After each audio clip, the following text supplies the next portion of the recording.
So things aren't getting any better in Sydney. In fact, we're expecting both the numbers and potentially restrictions to worsen. Yes, that's right, Heidi. Yesterday, New South Wales recorded a record 77 cases for this latest outbreak. And New South Wales Premier Gladys Berejiklian flagged that we're expecting worse case numbers today and throughout the week. There is a possibility that lockdown restrictions could tighten for Sydney.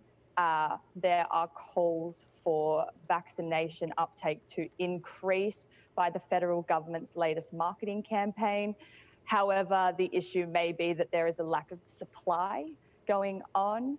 Unfortunately, Sydney recorded its first death over the weekend for this latest outbreak. So Sydney is bracing today for those numbers to come out at 11 a.m. And Sophie, just days now till the Tokyo Olympics start. What's the latest on cases there? So as we kick off this week in Tokyo, we're also kicking off another state of emergency on increasing virus cases. And that has prompted organizers of the Olympics to say there will be no spectators at almost all of the events. And a bit of science and also politics in play here. On the science side, cases are spiking here in Tokyo. We have variants of concern.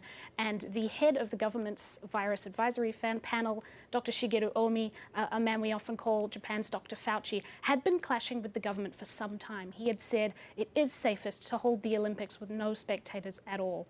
On the politics side also, the government needs to be aware the public have been very lukewarm about the prospect of the Olympics and the implications for the virus. And for Prime Minister Yoshihide Suga, in a couple of months, he has not only a general election, he also has to run for re-election as for the leadership of his own party.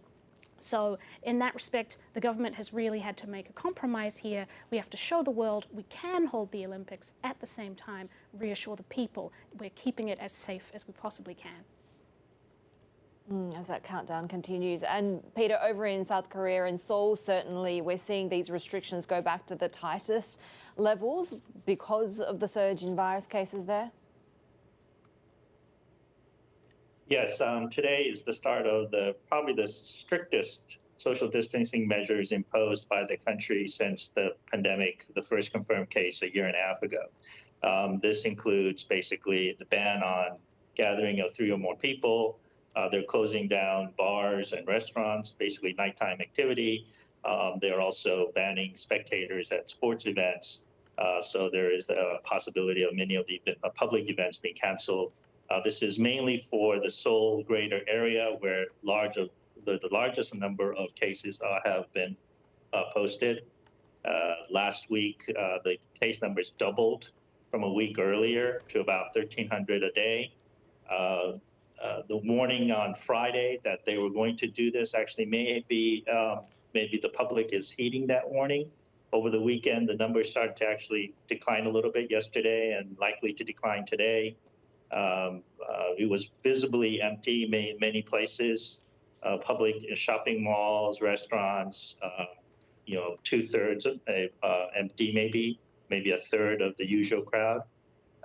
So again, Korea is trying to stem this rising even further, with the Delta variant becoming what they say will likely become the dominant variant going forward.